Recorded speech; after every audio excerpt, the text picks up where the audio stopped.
Pronto, pode começar. Bom, boa noite. Opa, deixa eu botar o vídeo aqui direitinho. Boa noite ao Santiago, que está aqui fazendo a gravação, e boa noite a todos os colegas, todos os participantes aqui desse momento em que nós estamos relembrando, né, os 50 anos da descoberta do charme, na época, o quarto sabor de quark. Então, foi o dia 11 de novembro de 1974, exatamente há 50 anos atrás. Então, nós do Diraquistão e também do canal Professor Global, não gostaríamos de deixar passar assim, despercebida essa data, porque é uma data importante. Porém, a questão que eu vou levantar no final é: teria sido realmente uma revolução? Em que sentido? Então, eu estou colocando como título, né, o charme de uma revolução, porque é a revolução chamada Revolução de Novembro, de 1974, onde se anuncia, no mesmo dia, no dia 11 de novembro, as duas colaborações, a do SLAC na Califórnia e a do Brookhaven National Laboratory, o BNL, em New York, independentemente. Samuel Ching e o Richter anunciam a descoberta do charmônio, que depois vai virar, a gente vai evoluir para o quarto quark, que é o charme. Então, a Revolução de Novembro de 1974, ela está, vamos dizer assim, imortalizada nesses dois trabalhos. Dois Physical Review Letters. Observem bem que é sempre interessante, isso vai acontecer muitas vezes em física. 1974, volume 33 do PRL, página 1404. É a colaboração do Tim. E depois a colaboração, que é a colaboração de Nova York, que é a colaboração do Richter no SLAC, página 1406, 2 páginas de diferença. Brookhaven National Laboratory, a partícula J, e para o pessoal do SLAC era a partícula Psi. Então ficou J Psi, J por causa do BNL e Psi por causa do SLAC. É interessante observar, eu gosto de chamar a atenção disso, sobretudo para os estudantes, para os mais jovens que estão entrando na física, como os eventos, eles não são assim tão isolados, né? Aconteceu isso com a descoberta do Higgs, aconteceu isso também com o paper da liberdade assintótica, do trabalho, né, que foi onde se mostrou a liberdade assintótica na QCD, em 1973. Então, é sempre interessante observar concomitantemente, né, a publicação de 2 trabalhos que trazem uma grande novidade em física. Então, o grupo do BNL, do Brookhaven National Laboratory, chama a partícula de J e o grupo do SLAC de Psi. O que é essa partícula? É uma nova partícula com uma massa na faixa de 3 GeVs. Vamos lembrar que a massa do próton é 0,939 GeV, 0,939 GeVs, né? E a massa do nêutron, a dos prótons, 0,938 GeVs, e a do próton, do nêutron, 0,939 GeVs. Então, nós estamos falando de uma massa que é praticamente 3 vezes a massa do próton. Essa nova partícula, chamada charmônio. Já se esperava a descoberta do charme, por isso o nome também charmônio, quarto quark, né? Mas assim, a descoberta vem então simultaneamente nesses 2 laboratórios. Isso aí é que se chama de Revolução de Novembro de 74. Agora vamos lembrar que havia uma antecipação para a descoberta do quark C. Não era chamado ainda de quark C, mas esse trabalho aqui do Tariani e do Teplitz, ele lança a proposta de um quarto sabor de quark. Nós estamos aqui em 1963. Nenhum quark ainda tinha sido descoberto, mas esse trabalho aqui aparece logo depois da proposta dos quarks por Gell-Mann, em 63, e independentemente por Georg Zweig, em 1963 também. E ainda em 1963, nesse paper, já se fala, então, de um quarto sabor.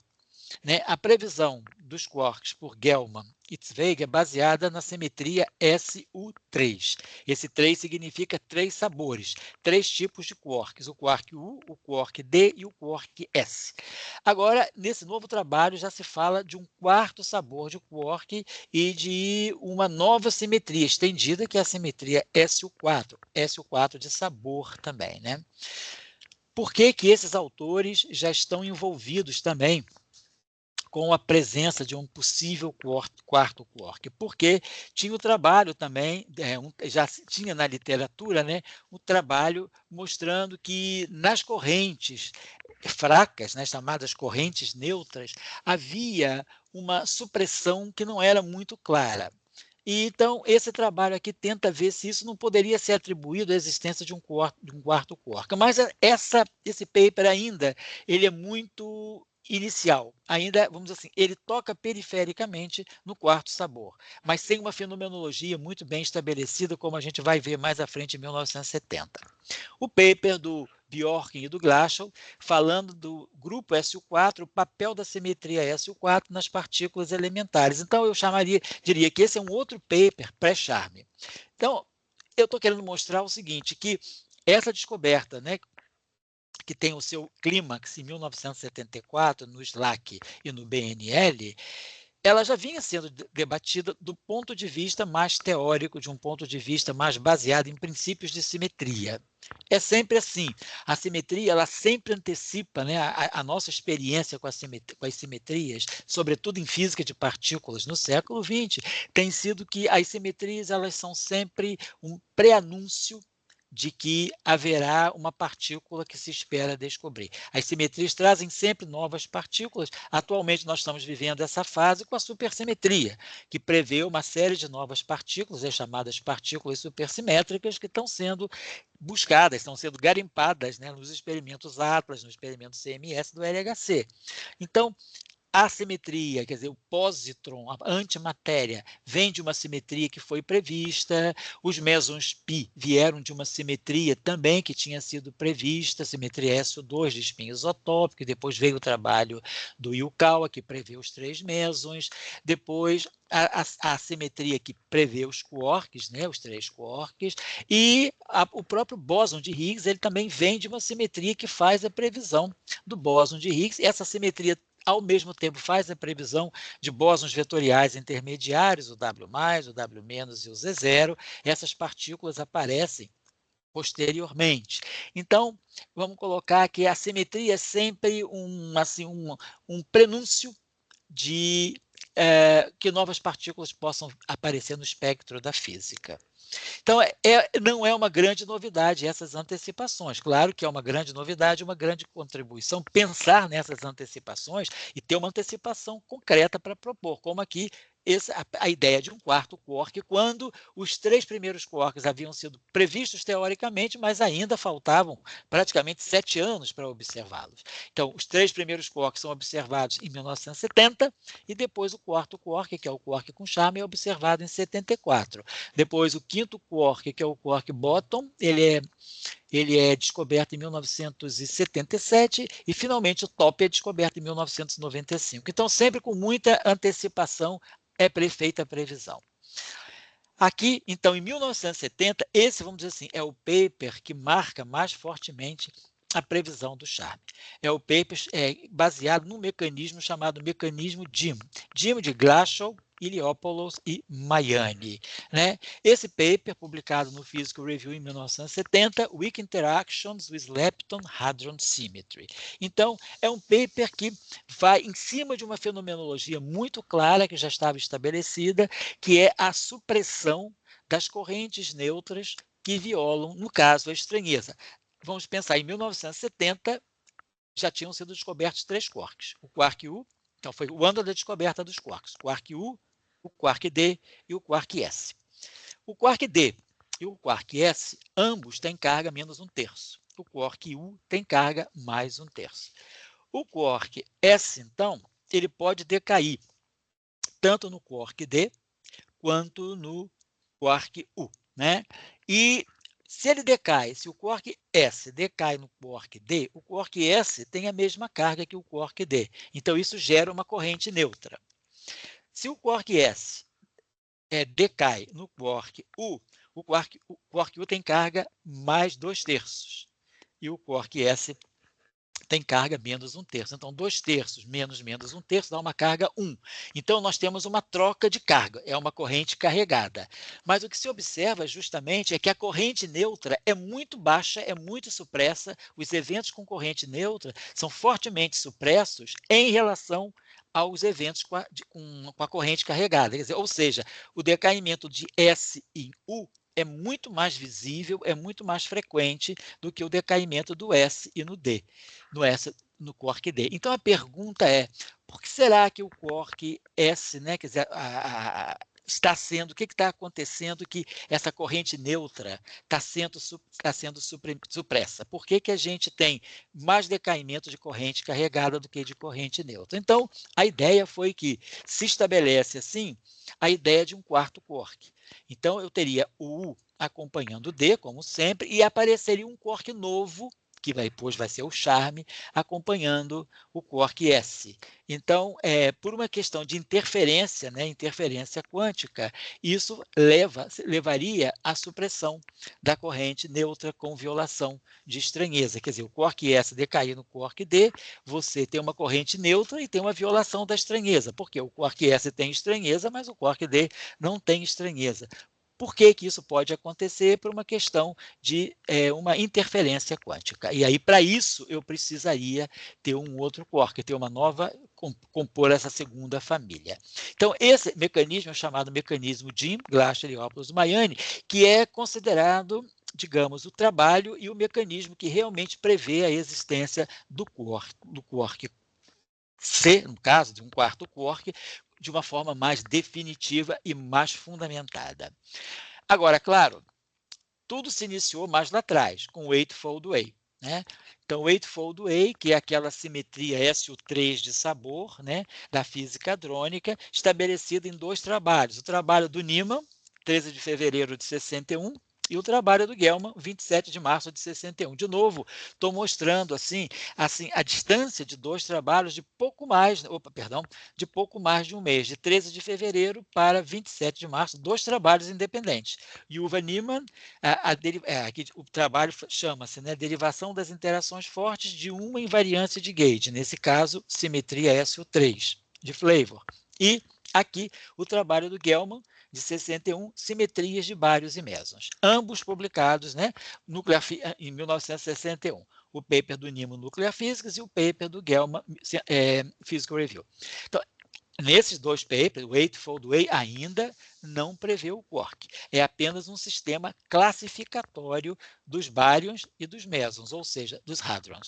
Então, nós temos aqui o paper do Neyman, que, independentemente do paper do Glashow, tenta classificar o espectro hadrônico, mas ainda sem falar em partículas compostas. O próton, ainda não se fala da composição do próton, não se fala da composição do nêutron, nem dos mesons, por exemplo, os mesons π.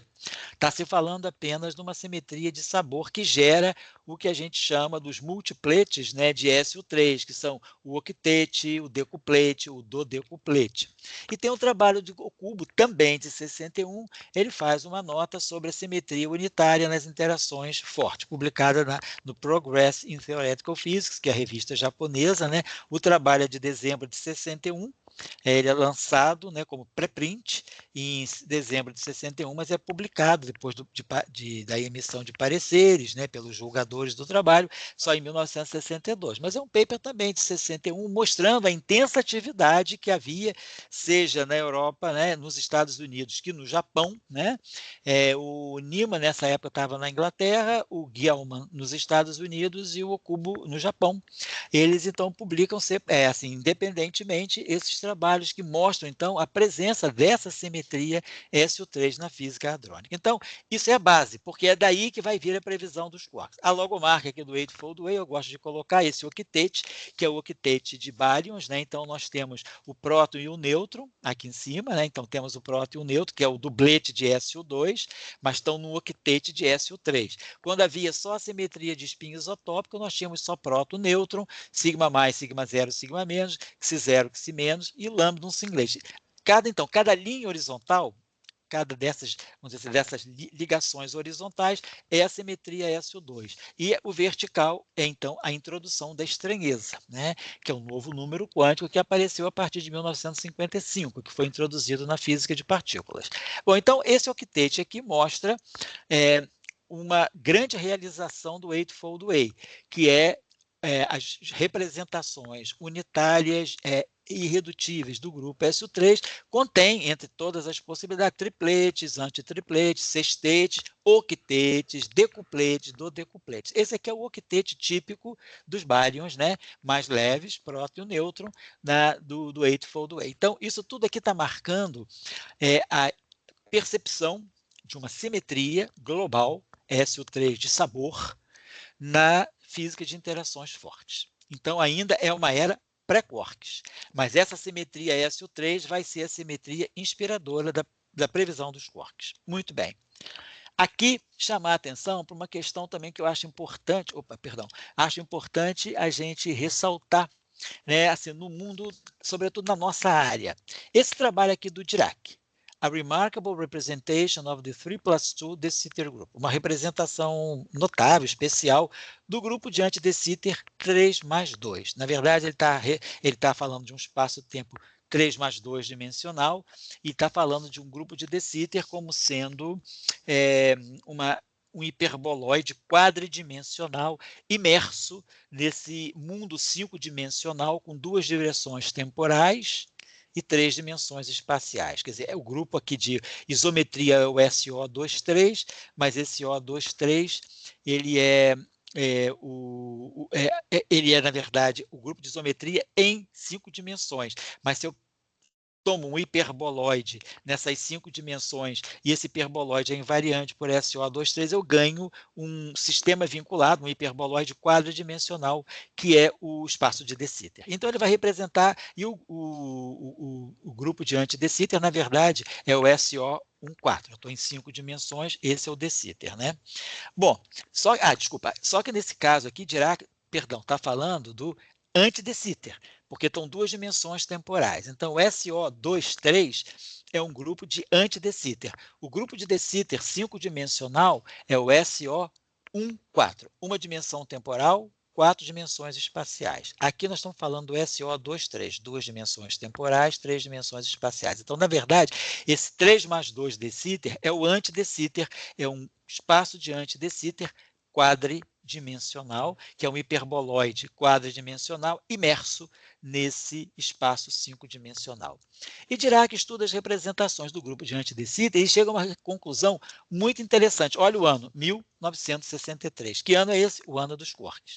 Dirac, então, já vinha estudando e já havia, quer dizer, a comunidade repercute, né, porque a comunidade interage via seminários, via conferências, encontros tópicos e também, claro, através dos preprints, do sistema de publicação, mesmo antes das revistas.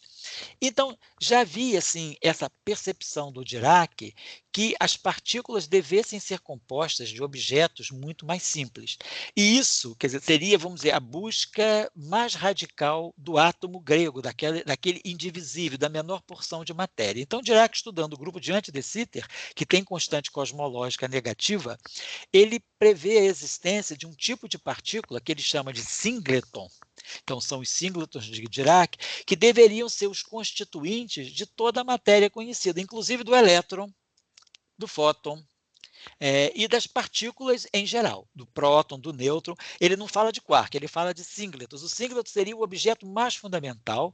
Ele mostra que esses singletons, eles aparecem nesse mundo 5-dimensional, mas eles são confinados e não aparecem no espaço de Minkowski, que é quadridimensional. O espaço de Minkowski quadridimensional, ele está embebido nesse espaço 5-dimensional aqui. Então, os singletons, eles constituem a matéria, porém, eles não são vistos. Isso é basicamente, né, inspira a ideia dos quarks, que vai aparecer posteriormente. Então, eu acho interessante porque esse paper tem uma repercussão muito baixa em física. Ele foi publicado no Journal of Mathematical Physics. Foi um paper que não foi publicado numa revista propriamente de física teórica, mas sim de física matemática. E interessante é que em 1996, quando Maldacena lança a conjetura de Maldacena, o ADS-CFT, né, a equivalência Gravity e Young-Mills, Gravity conforme, né, ADS-CFT, ele não menciona o paper do Dirac. Mas esse paper do Dirac é uma antecipação da conjectura de Maldacena ADS-CFT. De uma outra forma, Maldacena chega a essa conjectura ADS-CFT usando fazendo redução de teoria de cordas. E Dirac chega a essa discussão do ADS-CFT mostrando a relação entre o que é um grupo conforme e o que é um grupo de anti-de Sitter. Então, por exemplo, esse grupo, se nós estamos no espaço-tempo de 4 dimensões, uma dimensão temporal e 3 dimensões espaciais, o grupo conforme é o SO24. E esse SO24 é um espaço 6-dimensional com 2 direções temporais.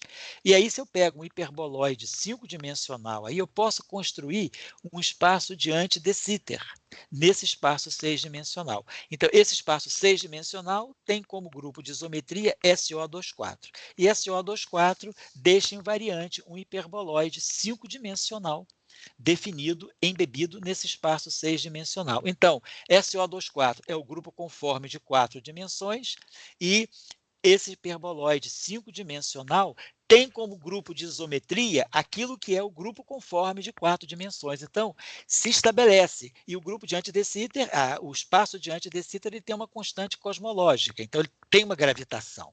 Então, essa gravitação desse ADS5, desse anti-de Sitter 5-dimensional, é ligada ao grupo conforme SO24 de 4 dimensões. E esse grupo conforme é o grupo de invariância das teorias de Yang-Mills. Então, já fica claro, do ponto de vista algébrico, uma certa equivalência entre o que é gravidade 5-dimensional e o que é Yang-Mills 4-dimensional.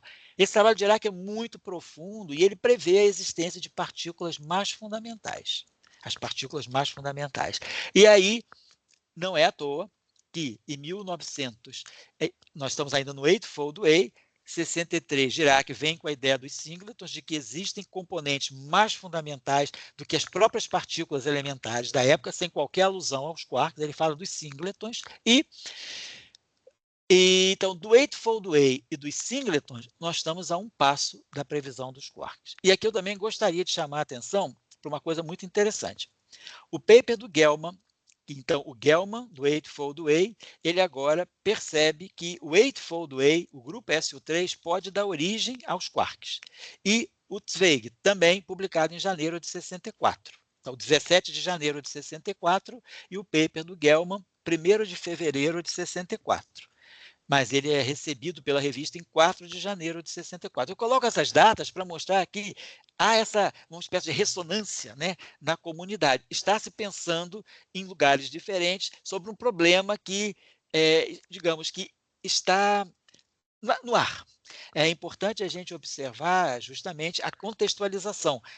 As pessoas estão assim antenadas, né, para buscar questões importantes da época, questões que são discutidas em papers e também em conferências, seminários. Então, é o fluxo da ciência, né, o fluxo aí da nossa área, sobretudo, que vai levando, motivando as pessoas a pensar nas mesmas coisas, tem essa corrida e vão ver quem chega primeiro a alguma proposta. Então, porém, vamos observar o seguinte, quando a gente fala dos quarks, a gente atribui todo o valor a Gell-Mann e a Zweig. E Gell-Mann, inclusive, leva o prêmio Nobel de 67. Zweig fica fora, por outras questões. Mas, assim, então toda vamos dizer assim, se atribui todo esse crédito a Gell-Mann e Zweig. Mas vamos lembrar que em dezembro de 63, olha a diferença, 30 de dezembro de 63, o paper do André Peterman, o francês. E depois o paper do Gell-Mann, 4 de janeiro de 64. Ó. A diferença que está aí é a noite de Réveillon. 30 de dezembro de 63 para 4 de janeiro de 64.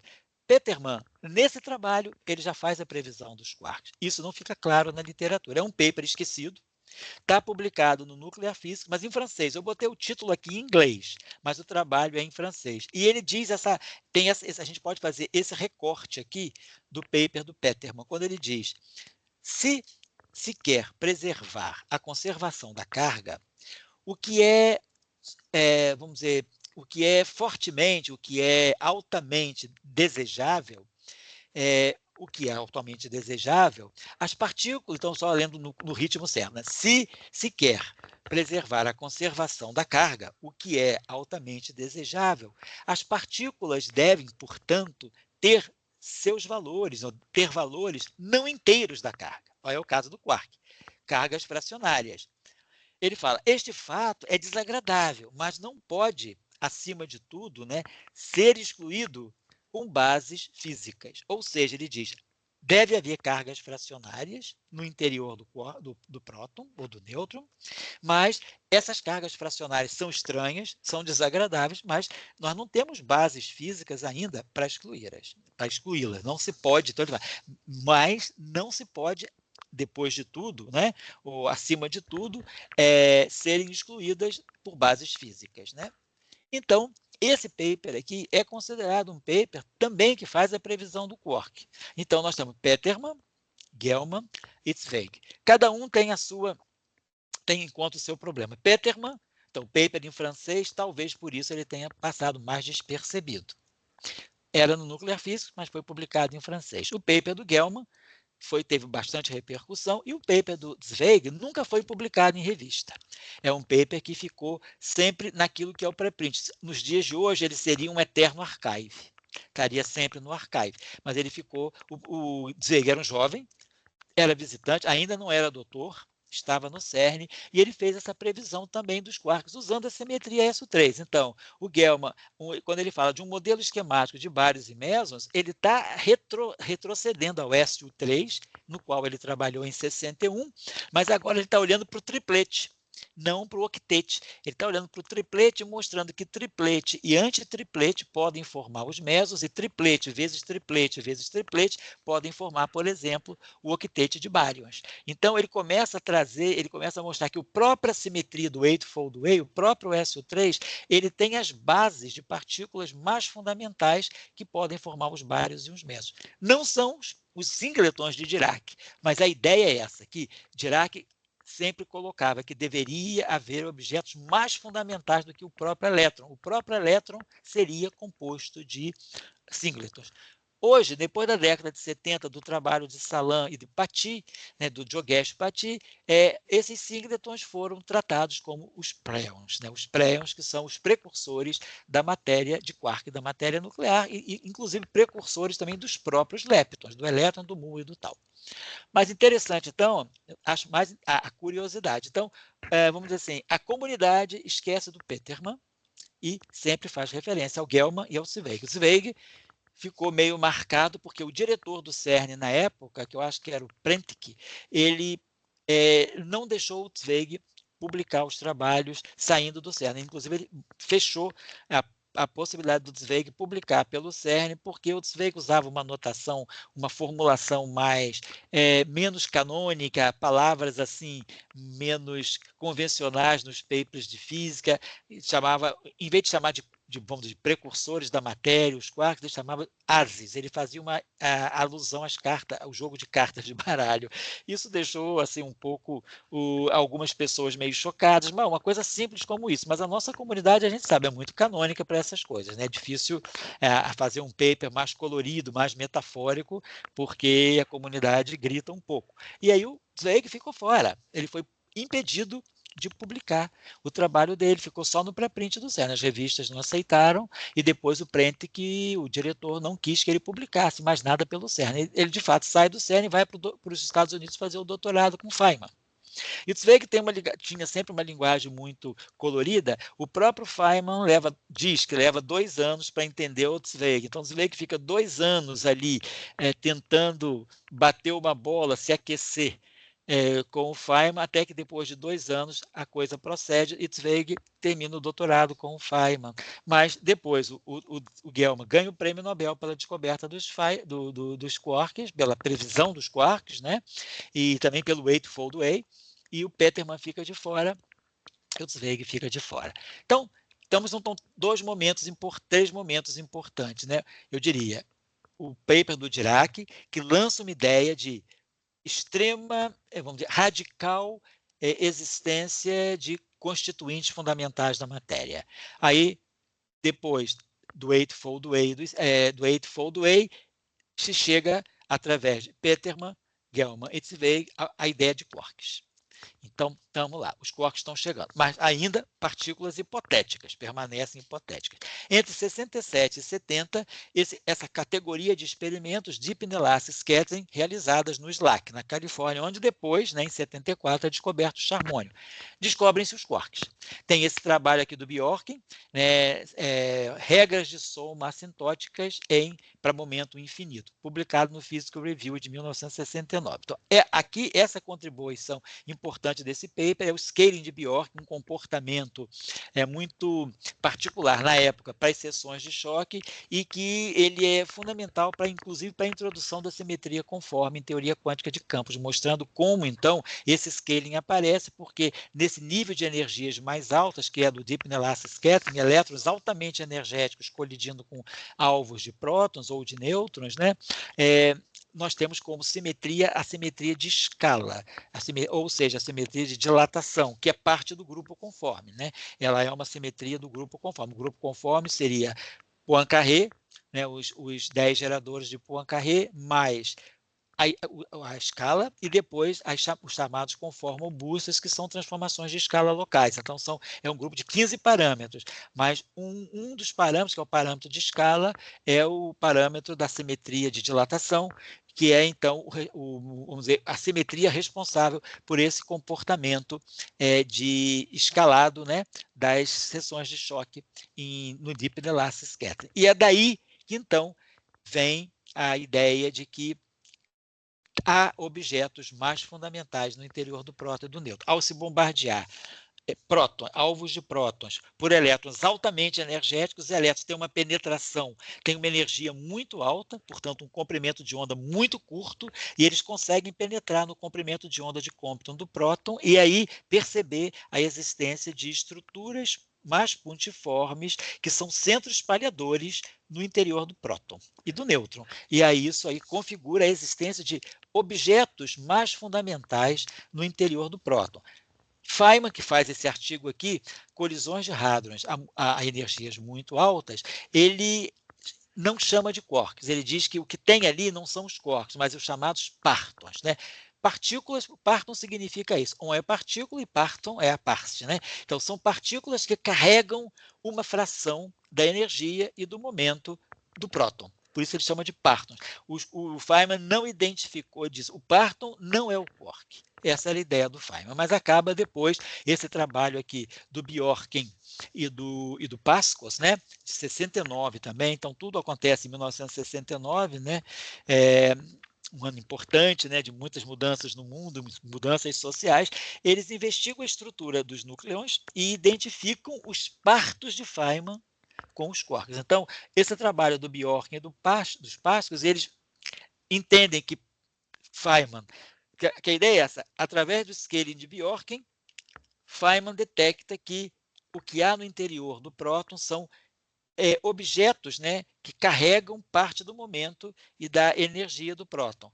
E, posteriormente, o próprio Bjorken e o Pascos, eles descobrem, quer dizer, não, identificam aquilo que Feynman entendia como parton, como sendo os quarks, né, propostos por Gell-Mann e Zweig, e, claro, na literatura não consta, mas também pelo André Peterman. Muito bem, então, finalmente, os quarks são descobertos. Os 3 quarks, quark U, quark D e o quark S. Aqui, eu acho que tem uma disputa de versões interessante, porque vai acontecer daqui a pouco, nós vamos ver a chegada, a antecipação feita pelos russos. Esse trabalho aqui do Riordan, que é um histórico da ciência, se chama A Descoberta dos Quarks. É um trabalho muito interessante, está publicado como pré-print do SLAC em abril de 92. Então, praticamente aqui marcando, né, a 92, ligando a 72, né, praticamente lidando um pouco com a questão dos praticamente 30 anos da previsão teórica dos quarks, e depois a descoberta que foi feita em 69. Então, é um trabalho que mostra assim, o histórico dos quarks na física de partículas. Agora, na Rússia, na ex-União Soviética, né, esse autor aqui, né, Tkachov, ele tenta mostrar como a contribuição desse físico russo, Boris Struminsky, para a história dos quarks, para a física de quarks. Então, são os trabalhos do Struminsky de 65, publicados no JINR, né, que é Joint Institute of Nuclear Research, que é o Instituto de Física Nuclear da Rússia. Então, o Struminsky, em 65, publica trabalhos que já trazem também uma antecipação dos quarks. Então, é aí a questão. Rússia, Europa, ou dizer, Estados Unidos, Europa, Rússia. Então, a ideia é que os quarks foram descobertos na Rússia, nos Estados Unidos. É o que o Riordan traz aqui, que é o que, digamos, é o que corre na literatura da física.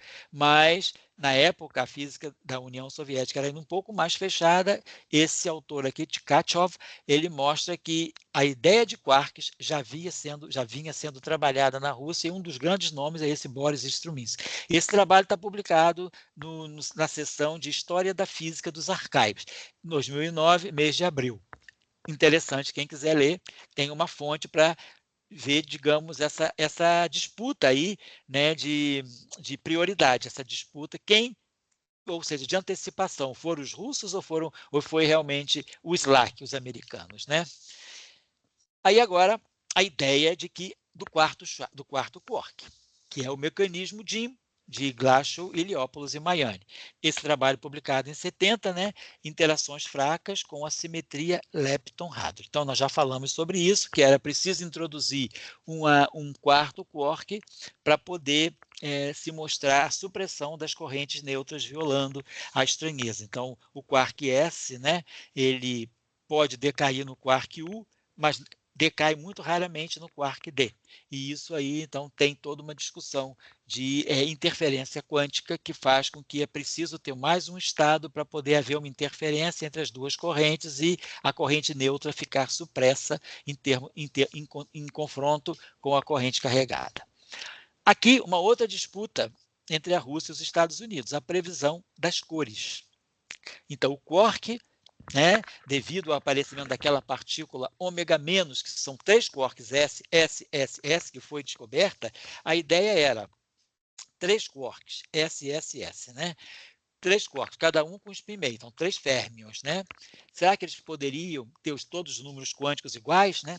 Então, com três férmions ocupando o estado fundamental, nós teríamos um problema. Então, a ideia é que haveria um outro número quântico que não era conhecido, que distinguiria os quarks também. Não era só saber se era quark S, deveria ter um atributo a mais que devesse distinguir um quark S do mesmo quark S. Teria um número quântico que esses quarks S teriam, para dizer, eu tenho o quark S num estado 1, ou mesmo quark S num estado 2. E esse número quântico, então, acaba sendo depois a cor. Então, se atribui muito, né, nos Estados Unidos e na física ocidental a proposta da cor a Greenberg. Então, esse trabalho dele, publicado no deu um Physical Review Letters, em 64, e ele fala justamente isso, né? Esse aqui já é um paper que ele faz mais reflexão, mais à frente. Ele falou, cedo na minha carreira profissional, eu empreguei muito tempo, né, perseguindo conhecimento não útil, conhecimento sem utilidade. Compreensão de uma estatística quântica que não ocorre na natureza. Ele estudava as chamadas paraestatísticas. Mas esses estudos me conduziram à ideia da cor do quark, um conceito que se provou ser muito útil. Então, o conceito de cor, que os quarks não deveriam ter só sabor, quark U, quark D, quark S, mas que o quark U aparecesse em 3 estados de cor, e o quark D também, e o quark S também. Então, isso explicaria o espectro do ômega-, né? Dessa ressonância bariônica ômega-, com 3 quarks, quark S, quark S, quark S, cada um no estado de cor. E isso aí eu colocaria 3 quarks no mesmo nível de energia, porém, elas tendo distintas entre si o número quântico de cor, as 3 cores. Bom, aí tem essa discussão. Isso, 64. Esse trabalho do Struminsky é de publicado no início de 65, como pré-print também lá do Joint Institute of Nuclear Research, de Dubna, ele é de 7 de janeiro de 65, mas, na verdade, o Struminsky vinha trabalhando nisso desde 64. Então, momentos magnéticos dos bárions no modelo de quarks. E aí, nesse paper aqui, o Struminsky também já alude à existência de um novo número quântico, além do sabor dos quarks, que são as cores. Então, a gente começa a ver essa disputa, uma nova disputa entre a física americana e a física soviética. A cor. Quem pensou primeiro, o Greenberg ou o Struminsky? Então, a dúvida para os russos, Struminsky. Para os americanos, o Greenberg. Para a física ocidental, né? O Greenberg. Aqui o trabalho do professor Bogolyubov, também com o Struminsky e com Taft Khalidze, que é sobre modelos compostos na teoria das partículas elementares. Também nesse trabalho, de 68, né, se trabalha também bem a ideia de cor. Já era uma ideia que o Struminsky trazia. Essa referência aqui do Bogolyubov com Struminsky, né? Eu consegui, porque quando o professor Bogolyubov visitou a CISA, lá onde eu fazia o doutorado, em 1981, ele deu umas 2 palestras sobre a física nuclear, a física nuclear de altas energias, que seria a física hadrônica. E eu lembro que nessa época eu estava fazendo o curso de QCD, no meu doutorado, e eu anotei essa referência, eu fui nos meus escritos lá que eu tenho na minha sala no CBPF e tinha anotado, eu copiei o seminário do professor Bogolyubov e peguei essa referência que ele tinha dado, e até depois, durante o curso de QCD, a gente acabou lendo esse paper, eu com alguns colegas, a gente leu esse paper, interessante também, porque já trazendo a ideia da cor introduzida por Struminsky na Rússia, independentemente de Greenberg. Tá, não sabe, vamos dizer, quem fez primeiro, quem fez depois, mas o que se sabe é que foi independente, e nenhum cita o outro, ou seja, as ideias foram independentes e muito próximas. Final de 64, eu não botei a data aqui, depois a gente pode até colocar a data de quando esse artigo foi recebido e quando ele foi publicado pelo Physical Review Letters, mas o pré-print do Struminsky é de 7 de janeiro de 65. Então, é um trabalho que, na verdade, vinha sendo feito desde 64. Depois, uma outra questão que aparece na física de quarks, a liberdade assintótica, né? Que nós atribuímos ao Gross-Wilczek e ao Politzer, 1973. Olha esse trabalho aqui, 1970. Nesse trabalho aqui, nessa revista chamada Yadernaya Física, que não existe mais, essa revista está desativada, né? Então, essa revista é Física Yadernaya, né? Eu procurei ver a tradução de Yadernaya, é a física dos núcleos atômicos, né? Então, é uma física nuclear. Então, essa revista foi desativada há alguns anos atrás, mas ela está publicada também no Soviet Journal of Nuclear Physics. Nesse trabalho aqui, o Kriplovich, ele estuda funções de Green em teorias com um grupo de gauge não abeliano. E as funções de Green dele demonstram já a ideia da liberdade assintótica. Pelo comportamento das funções de Green, se vê que quando a distância se torna assintoticamente pequena ou a energia assintoticamente alta, as funções de Green começam a apresentar um comportamento livre. Ou seja, é como se a constante de acoplamento, elas vão se tornando menores à medida que a distância é muito pequena ou a energia é muito alta. Então, segundo, né, tem uma nova disputa, né? Segundo a física da ex-União Soviética, em 1970, Kriplovich, nesse trabalho aqui, já traz a base, a ideia de que há uma liberdade assintótica nas teorias de um grupo de gauge não abeliano. Claro, o prêmio Nobel pela descoberta da liberdade assintótica pelos trabalhos na QCD foi dado ao Gross-Wilczek e ao Politzer, eu acho que em 2004. Né? Então, e aqui, de novo, a gente repara mesma revista, né? Mesmo volume, mesmo ano, mesmo volume e páginas consecutivas. 1343 a 45, o paper do Gross e do Wilczek, e na página 1346, inicia o paper do Politzer.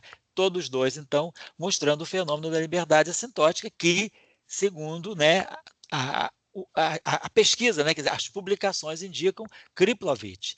Ele não explorou a ideia, mas a liberdade assintótica já estava nesse trabalho aqui. Bom, aí, claro, 1972, celebramos 72, 73, os dois papers fundamentais que fundam a QCD como sendo a simetria local do SO3 de cor. Então, a cor introduzida, seja para o Struminsky, seja por Greenberg, ela ganha o status de uma simetria local.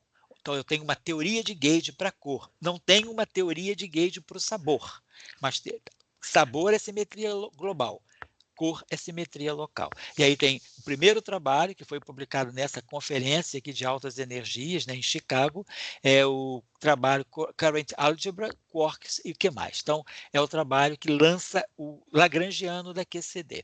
E aqui esse trabalho também do Fritz, do Gell-Mann e do Lloyd-Wheeler, ele então trabalha, já introduz os quarks no octete de gluons, os quarks não, os gluons no octete, e fala das vantagens, porque por que seria interessante ter os gluons nesse octete, quer dizer, esses mediadores da interação forte. Então, eles fazem todo um trabalho mostrando como é o lagrangiano da QCD, com os quarks na representação 3, os antiquarks na representação 3 star e os gluons na representação 8, né? E aqui, então, estão colocando aqui 3 e 3 star, representação dos quarks e do antiquark. Então, é a QCD. A QCD surge aí em 73, e esse trabalho da liberdade assintótica é imediatamente calculada a função beta da constante de acoplamento do grupo de gauge, e ela demonstra o comportamento de liberdade assintótica já expresso nesse paper aqui do Kriplovich. Muito bem. E aí, então, temos aqui o que é importante, só chamando a atenção, quer dizer, a interação da QCD, ela preserva o sabor. Ela troca o número quântico de cor. Então, quando um quark de um certo sabor, seja quark U, seja quark D, quark S, quark C, quark T, quark B, não importa, qualquer quark, ele aparece em 3 estados de cor diferentes. Quando ele absorve ou emite um gluon, e o gluon carrega esses números quânticos aqui, essa matriz IJ, ele vai acoplar o sabor, a cor I com a cor J. A interação com o gluon, que é o gluon representado por esse GMA aqui, ela não muda o sabor. Então, o quark do sabor A continua sendo o quark do sabor A, mas a interação com o gluon faz com que a cor I do quark A se transmute na cor J, quer dizer, a cor J do quark A se seja a cor I do quark A final. Então, nós temos aqui o acoplamento IJ, é um acoplamento de cor. E aí, a cor ela vem das matrizes de Gell-Mann associadas ao grupo SO3 de cor local. E aqui os gluons. Então, os gluons não mudam o sabor, mas mudam a cor, né? Da mesma forma que o quark, o fóton faz. Na QED, o fóton é absorvido ou emitido nas interações eletromagnéticas, os fótons virtuais, por exemplo, né? Mas ele não muda a carga, porque o fóton é neutro. Então, ele não muda a carga. O elétron absorve ou emite um fóton, continua com a mesma carga. Um pósitron emite ou absorve fóton, continua com a mesma carga. Então, a carga não muda, né? Por quê? O fóton é neutro. Aqui não, o sabor não muda. Então, o gluon, ele é como se fosse, ele é neutro do ponto de vista do sabor. Ele não vê o sabor. A carga de sabor dele é zero, ele só vê a cor. Ele carrega a cor e ele faz, então, a interação com o gluon, altera a cor do quark. Estou falando isso para quem é menos ainda, não tem muito conhecimento da QCD, né? Sobretudo para os estudantes que eventualmente puderem estar assistindo. Então, nós temos aqui o octete de gluons, como diz aqui o trabalho, né? E a interação entre os quarks na representação 3 e 3 star, e aqui a representação 8-dimensional de SO3. Bom, então, temos a cor, temos a liberdade assintótica, temos o trabalho de 1970, sobretudo o trabalho, né, do mecanismo DIM, prevendo o quarto quark. Então, em 1974, 11 de novembro, essas duas colaborações, como a gente já falou lá no início, né, nós já estamos caminhando para o final, essas duas colaborações revelam a existência de uma nova partícula, a partícula J-psi, uma massa na face de 3 GeV. Então, esse objeto, essa nova partícula desconhecida, não é chamada de charmônio. O Ting chama de a colaboração de Nova York chama de partícula J, e a colaboração do SLAC chama de partícula psi. Então, aparece uma nova partícula J-psi que parece indicar, né, pelo nível de energia, a existência de um novo quark. E aí é descoberto o charmônio, que é um sistema quark-antiquark C, C anti-C, C anti-C. ainda não é, vamos dizer assim, o charme sozinho. Não é descoberto, não é, vamos dizer assim, não é isolado, né, o quark com charme, mas eu já tenho a ideia de que esse charme aparece acoplado, aparece num estado ligado, formando essa partícula massiva J-psi. Interessante, quem quiser ler esse trabalho aqui do Richter, né, que é o Richter do SLAC, a Nobel Lecture dele, de 76, ele e o Ting, de um prêmio Nobel de 76, pela descoberta da partícula J-psi, que depois leva ao charme, né?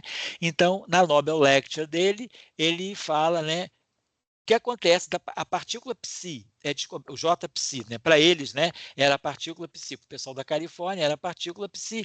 Como é que da partícula psi se evoluiu, se chegou ao quark com charme? São os experimentos de 75 e 76. Então, isso aqui está publicado na Science, essa Nobel Lecture dele, que é esplêndida. E o Samuel Ting também, nesse mesmo ano, recebe o prêmio Nobel, divide o prêmio Nobel com Richter, e ele descreve aqui a descoberta da partícula J, né? Pessoal o pessoal de Nova York.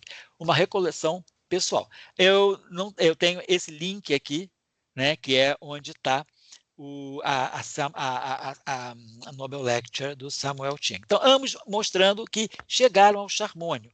Mas eles ganham o prêmio Nobel de 77, de 76, na verdade. Ganham o prêmio Nobel de 76, mas já então se tinha chegado ao charme. Então, a descoberta, quando se descobre a partícula J-psi, tem uma discussão. O Appelquist e o Politzer pensam logo que essa partícula J-psi seria o estado ligado desse hipotético novo quark C com o anti-C. Então, Appelquist e Politzer dizem que essa partícula J-psi, ela realmente traz o indicativo de um novo quark, que seria o quark com charme. E eles denominam essa partícula de charmônio. Então, mas ainda é uma suposição. Então, o quark C ainda não está identificado. Eles dizem que essa partícula deve ser um estado ligado desse novo quark com seu correspondente antiquark. É a ideia, então, de como descrever a física do J-psi.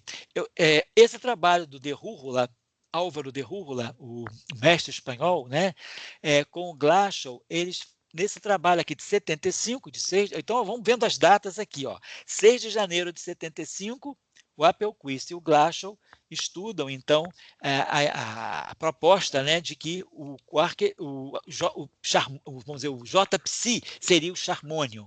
Quark, da mesma forma que a gente fala do positrônio, né, que é o átomo de pósitron com estado ligado do elétron, né, pósitron-elétron, aqui a gente está falando de um charmônio, charme anti-charme. Mas ainda é uma suposição. Gell-Mann gostou dessa ideia de que esse trabalho do Appelquist e do Glashow identificava o J-psi como um estado ligado quark C, antiquark C, mas ainda era uma suposição. Já Feynman achava que não, que poderia ser o quark U com um antiquark C, o J-psi seria isso, quark U carga 2/3, quark C carga também 2/3, então com antiquark menos 2/3, então um objeto neutro, essa partícula J-psi neutra, né, de carga elétrica neutra, mas seria uma combinação de U barrado, não, U com C barrado. Era a ideia do Feynman, que na verdade acabou não sendo a que prevaleceu. Ficou a ideia do que é quark antiquark. O trabalho do de Rúrula e do Glashow, eles retomam a discussão do J-psi, então também de 6 de janeiro de 75, publicado no mesmo Physical Review Letter, página 43, página 46. Quantas vezes a gente já mostrou isso, né? 2 trabalhos importantes, distanciados por poucas páginas na revista. De Rúrula e Glashow, nesse trabalho aqui, em que teria, vamos dizer assim, teria se encontrado, né, um charme ligado, né, is bound, charm found, né, quer dizer, está ligado, né, o charme, foi encontrado o charme ligado, seria isso, né? Então, de Rúrula e Glashow investigam as propriedades da partícula J-psi a partir da hipótese de existência do quark C. Então, J-psi deve ter realmente um novo quark. E eles usam a liberdade assintótica da QCD para reproduzir os resultados conhecidos, então, com a partícula J-psi. O trabalho é muito bem sucedido, é um trabalho notável da literatura. Então, nós estamos falando de que essa partícula J-psi, ela traz já todo vamos dizer, toda uma repercussão de que o quark C estaria sendo encontrado. Mas só em 1976, no SLAC, esses mesons aqui foram descobertos. O meson D+, C anti-D, C anti-U, que era o que o Feynman pensava do charmônio, do JPC. Então, essas partículas aqui não são JPC, são novas, mas aí sim, o importante, tem um quark C apenas. Então, não é um estado C barrado, porque aí o C e o C barrado, vamos dizer assim, eles se mascaram. Aqui não, tem nitidamente, é como se tivesse um quark C em estado, vamos dizer assim, é como a gente chama na literatura, né, naked, nu, né? Seria um quark C nu. Então, tem um quark C com um quark anti-D. Então, esses mesons aqui, a descoberta desses mesons com essa faixa de massa, 1,88 GeVs, né? Lembrando que o JPSI é 3 GeVs. Aqui é 1,88, né? 1,9 GeV. Então, esses mesons com charme, que são descobertos no SLAC em 76, eles marcam, sim, a identificação do quark C como o quarto sabor de quark hipotético. Então, na verdade, a revolução de 74 foi pela descoberta do JPSI. Então, JPSI é essa nova partícula, a gente chama de charmônio, né, que é um estado ligado de C barrado. Então, essa partícula é que traz, vamos dizer assim, a matriz, né, ela é que vai fazer com que o charme venha a ser realmente identificado isoladamente em 1976. Através, né, por exemplo, desse trabalho aqui do de Rúrula e do Glashow, fica bem claro isso, e depois a descoberta experimental em 1976, também no SLAC. Bom, e o Goldhaber lança esse trabalho também, então, a gente está vendo aqui, esse trabalho aqui são de 75, aí o Goldhaber, 2 de agosto de 76, ele finalmente mostra que a observação, quer dizer, ele está estudando a aniquilação é mais é menos, né? E mostra a existência desse estado aqui, 1865, MeVs por C2, aqui estava marcando 1862, 1888, 1,88, 1880, e decaimento em um pion, em K, um K com um pion, um K em 3 pis. Então, esse trabalho aqui é publicado no Physics Letters, né? Physical Review Letters, perdão, 2 de agosto de 76. Então, esse trabalho aqui, ele coroa a existência do quark C. Então, do charmônio, a gente vai chegando ao quark C entre 74 e 76, com esse trabalho aqui do Goldhaber, que é um trabalho assim, clássico na área, para finalmente dizer, não, do charmônio, nós podemos dizer que o que nós temos no quark, nos quarks D mais D0 e D-, é realmente a presença de um quark C. Então, o quark C está finalmente descoberto, vamos dizer, 76 fecha o ciclo. E a revolução se chama Revolução de 74. Então, só para terminar, é bom fazer algumas considerações de caráter epistemológico, de caráter até quase que geopolítico, né? Uma certa geopolítica do conhecimento, né? Por exemplo, essa disputa entre a Rússia e os Estados Unidos, entre a Rússia e a Europa, né? Na previsão dos quarks, na previsão da liberdade assintótica. Então, são muitas questões que envolvem nessa da previsão das cores também, lá com Struminsky, Green. Então, tem sempre essa supersimetria, por exemplo. O Ocidente diz a supersimetria surge com Vesumino, no trabalho de março de 74, né? 73. Não, na verdade, a supersimetria vem com os russos, lá em 72, mas o Ocidente só olha porque a previsão dos russos ela não dava uma teoria quântica de campos, ela olhava um espectro, né? Era uma descoberta, uma discussão ligada à possibilidade do neutrino ser um férmion de Goldstone. Então, supersimetria na Rússia, ex-União Soviética, 1973, 72, 73. Supersimetria na Europa com Vesumino, início de 74. Então, sempre essa discussão, Rússia, Estados Unidos, né, ou Europa, Rússia, né? Então, acho que vale a pena a gente pensar um pouco, né, discutir um pouco essa questão tem uma certa disputa, né, pela, digamos, priorização, pela antecipação de certos resultados. Bom, aqui a gente fala, a história, por tudo que a gente falou aqui, né? Então, a gente chega ao quarto quark, que vem lá do Eightfold Way, depois do Eightfold Way vem a previsão dos quarks, depois da previsão dos quarks vem as cores, depois os quarks são descobertos, depois prevê o charmônio é descoberto, depois o charme é descoberto. Que revolução foi a de 74, né, de novembro de 74, com a descoberta do charmônio? Em que sentido ela é uma revolução?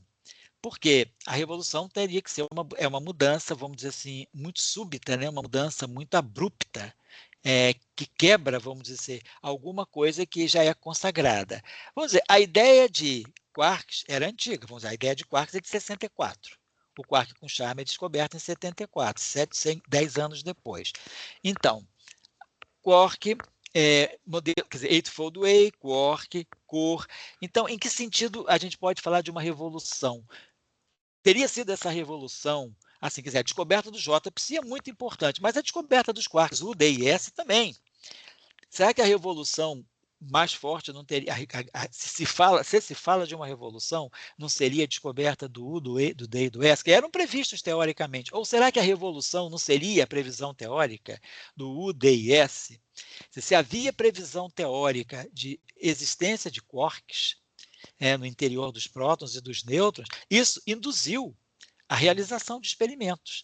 É uma espécie de um experimento de Rutherford moderno, né? Ao invés de se bombardear folhas de ouro por partículas alfa, estamos bombardeando prótons por elétrons altamente energéticos para tentar investigar o que acontece no interior do comprimento de onda de Compton do próton. Então, a previsão teórica é muito forte. A existência de novas partículas mais fundamentais. E aí, a descoberta, o D e S, 3 quarks são descobertos, são identificados. E aí a gente chega ao quarto quark. A pergunta é, em que sentido, por que se chamou isso de revolução? Será que ela foi tão marcante? Quer dizer, claro, a descoberta do quark ela vem de um mecanismo DIM. Mas, por exemplo, a descoberta do quark B e do quark T, ela vem do trabalho de Kobayashi e Maskawa, de 72, quando eles dizem que para haver violação de CP nas interações fracas descritas pela teoria eletrofraca de Salam-Glass-Weinberg, é preciso haver não 2 famílias, mas 3 famílias de quarks.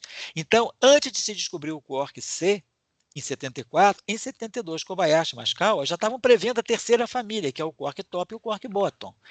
Então, a gente se pergunta, o que levou a se falar dessa revolução? Pode ser uma jogada de marketing, né?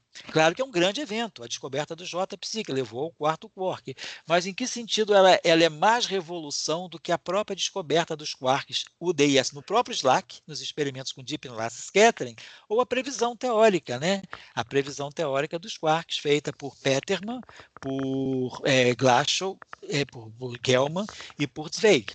Então, fica uma pergunta, por que revolução de novembro, né? Do ponto de vista da epistemologia, também que reflexões essa história toda nos traz. Os papers, assim, as ideias sendo, digamos, discutidas em lugares diferentes no mesmo tempo. Em termos de epistemologia, né, isso está nos trazendo a importância da comunicação científica. Né? A comunicação científica viaja. Né? Antigamente não tinha o archive, mas nós tínhamos o sistema de pré-print. Né? As instituições lançavam os papers antes que eles fossem enviados para a revista, ou quando estavam sendo analisados pelas revistas, os papers já circulavam nas bibliotecas de pré-print das instituições. Então, há muitas conferências, escolas de verão, encontros especiais. Então, assim, e aí a gente começa a ver que as ideias vão aparecendo muito, quando a descoberta é feita por um grupo, praticamente ela é feita em simultaneidade por outros grupos. Por quê? É preciso identificar as questões importantes de uma época. Então, eu acho que isso é muito importante nos cursos, mesmo nos cursos formativos de doutorado, de mestrado, não só trazer o conhecimento standard, que é importante, claro, temos que saber certas coisas, bem sabidas, mas trazer sempre tentar contextualizar. Se a gente está dando um curso sobre, sei lá, teoria quântica de campos, e eu entro num capítulo sobre liberdade assintótica, vamos falar o que é liberdade assintótica, como ela foi descoberta, os cálculos necessários, mas o que a gente fala de liberdade assintótica hoje? Como está a liberdade assintótica hoje? Ou quais são as questões de nossa época, as questões importantes da física, que nos remetem, né, a a tópicos que nós estamos estudando nos cursos. Por mais, vamos dizer assim, tradicionais e ortodoxos que sejam os cursos, né, os tópicos que a gente discute nesses cursos, eles podem sempre ser atualizados e contextualizados. Eu acho que isso ajuda muito o estudante, já no mestrado e no doutorado, se contextualizar em termos do que está acontecendo. E, assim, está discutindo questões importantes da época. Não estou falando de moda, né, de fashion na física, estou falando de questões importantes de uma época, como nós temos hoje questões importantes, né?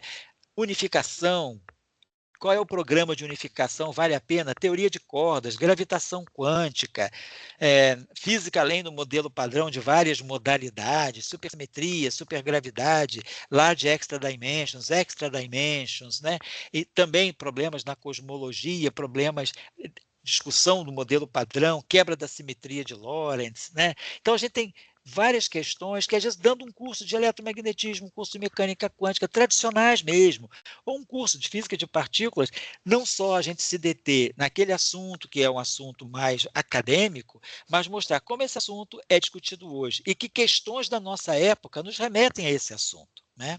Então, acho que talvez esse trabalho que a gente vê, essa discussão toda dos quarks, né, nos traz essa discussão da epistemologia. Um trabalho de Dirac, lendo esse trabalho de Dirac, perdido lá no Journal of Mathematical Physics, vamos dizer, fora das prateleiras da física teórica, das bibliotecas de física teórica, alguém que lê esse paper, acende uma luz. Bom, se Dirac está dizendo, vamos pensar. Então, tem partículas mais fundamentais, que ele chamou de singletons. Gell-Mann, muito antenado, e o Zweig, porque Dirac tinha uma relação muito forte com a física russa. Dirac estava sempre presente na ex-União Soviética, né? Ele era comunista convicto, né? Ideologia mesmo de esquerda. Dirac estava. Então, ele levava muitas questões e trazia muitas questões da física da União Soviética. E o Dirac, então, levando essa ideia do singleton, muita gente começou a pensar, não, então vamos buscar objetos mais fundamentais. Essa proliferação de hadrons, de bários e de mesons pode estar indicando isso, né? Que há objetos mais fundamentais que se combinam e recombinam para formar toda essa riqueza de espectro hadrônico que nós temos. Então, eu acho que tem uma questão de epistemologia aí, vamos dizer, de conhecimento mesmo, como trabalhar o conhecimento, né? O que é vamos dizer, como atualizar o estudante, né, no mundo do conhecimento, mas no mundo do conhecimento onde nós estamos debatendo questões importantes que podem estar ligadas aos cursos mais fundamentais, mais simples possível, mas esses cursos, eles conversam, a gente pode mobilizar questões atuais da época para esses cursos, por mais básicos que eles sejam. Quando a gente fala de conservação de energia de um momento, a gente pode estar falando de matéria escura, né? Quando a gente fala, sei lá, de oscilador harmônico simples, né? O de oscilador anarmônico, a gente está falando de algo muito semelhante ao que é o mecanismo de Higgs. Então, a gente pode sempre fazer transposições de problemas muito simples para questões de fronteira. Então, eu acho que isso ajuda a contextualizar o estudante. O estudante não vai ver o oscilador harmônico simples só como um sistema massa-mola. Ele vai começar a perceber que a estrutura do oscilador harmônico simples está ligada a uma quebra da simetria, se o oscilador harmônico simples é deformado, por exemplo, por um potencial anarmônico. E aí eu pergunto, por que a descoberta do sexto sabor do top não teve também o impacto de uma revolução? A revolução ficou com o charmônio, mas a gente fala hoje do topônio, TT barra. O quark top é fundamental hoje, para ter descoberto a identificação do Higgs, né? Vem através da fusão de gluons em quark top e antitop, e depois esse top e antitop se acoplam com o Higgs, e esse Higgs decai, né, em W+, em 2 E0s, o Z0 fóton. Então, por que a gente jogou toda assim, essa ideia de uma revolução lá em 74 para a descoberta do charmônio e depois a chegada do charme em 76? Eu acho que vale a pena você pensar um pouco sobre isso. Não só assim receber as informações, mas questionar por quê. Tinha alguma questão, sei lá,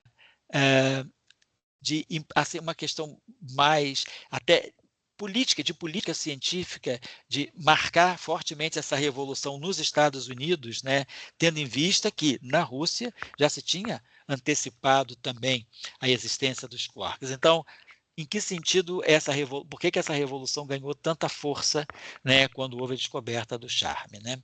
Claro que é uma descoberta fundamental, mas seria ela realmente uma revolução, né, ou uma, vamos dizer assim, uma evolução a partir de um conceito mais fundamental, na minha opinião. Aí estou dando uma opinião, eu não quero também impor minha opinião, só para finalizar, eu acho que, na verdade, eu vejo a revolução, para mim, é o trabalho lá dos que preveem os quarks, né?